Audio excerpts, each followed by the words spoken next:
Um, I think the policymakers in Washington understand that if BRICS is successful in its process of de-dollarization, that is the end of America's hegemony, because if they lose the dollar hegemonic status, then they lose it economically. That's something that the policymakers, particularly the neocons that advise the government or run the government, say we can't allow this to happen. What other tools have they got left? It's war. The end of any empire in history all ends up in war.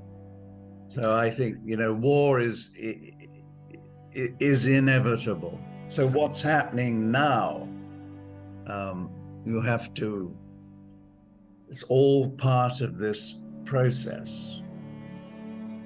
The war over Ukraine was one of America's tools in trying to bring down Russia, which has been in process, if not since the end of World War II, certainly since 1991.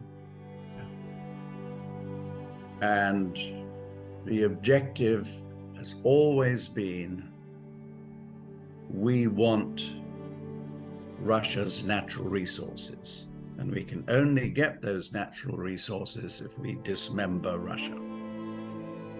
So that's phase one. Phase two, the Israel war also has a global connection, in that the primary objective is to bring down Russia. So if we can, talking if I'm an American, which I'm not, if we can create a second war front, then we weaken Russia. So what then is a likely outcome? That Israel is encouraged to bomb Damascus, bomb Syria, but Syria and Russia have a strategic alliance.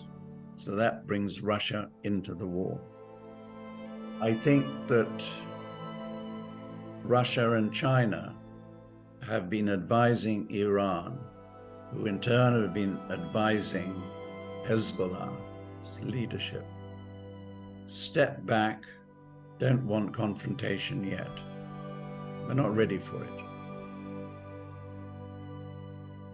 So whether Israel is going to launch an attack this year or next year, I don't know. I suspect from bits and pieces that I pick up, it could be early next year. That then brings Russia in. That then brings Iran in. What does that mean? What I hear from my sources, Iran is actually prepared for an aerial attack any moment. They've made their contingency plans. The shoreline is armed with Chinese and Russian anti-ship missiles. They've developed their own hypersonic missile, probably with the assistance of Russia, but I don't know. And they have located the two super tankers they will use to sink in the narrow part of the Straits of Hormuz, thus closing all shipping down. So 20% of global oil passes through the Straits. What happens to oil prices? What happens to the derivative market? What happens then to the global financial system? it's game, set, and match. I think there's a high chance that it will happen. Timing, no idea. What I do here locally, I'm based in Dubai, is that some hotels are already starting to see cancellations. Cancellations, people saying, do we run the risk of the Middle East blowing up? I know through friends of mine that the security forces here are on high alert. So that's probably, if they're on high alert here, they're on high alert in all the Gulf countries. For the ordinary investor like myself, we've got to be extremely careful how to travel through our 4 waves of expansions and contractions. So we're going to see big corrections in equity and commodity markets by April next year. So when we hit close to the bottoms, March, April next year,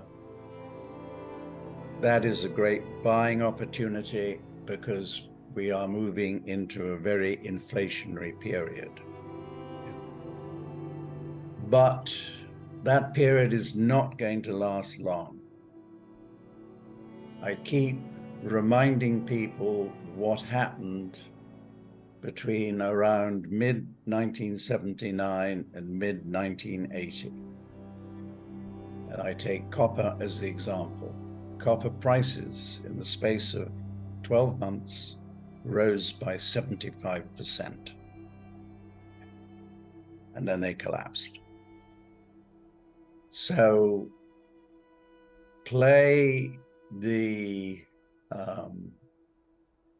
year's last hurrah from, say, mid 2024 to mid 2025. But be sure you're not the last guy on the dance floor. You don't want paper. You want fixed assets. An asset that is unencumbered, that you live in, and you have stores of food, you have stores of whatever you need to live, and your major asset should be in gold. Gold will be revalued. To what price? I don't know. Mm-hmm. But I would say that within 18 months, the gold price is somewhere between $2,500 to $3,000. Okay. What happens after that? It can rise to a multiple of that.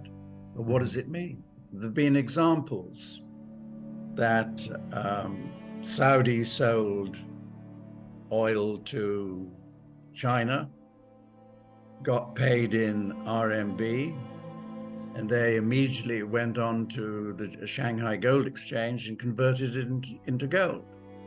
And I think the UAE did it.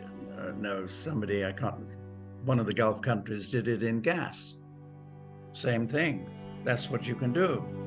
You can go on to the Shanghai Gold Exchange and you are allowed to buy physical gold and take it out. And I think it comes within 3 years. You need the crisis to introduce something new. The West is looking for the crisis to bring in a new centralized and enlarged BIS and currency.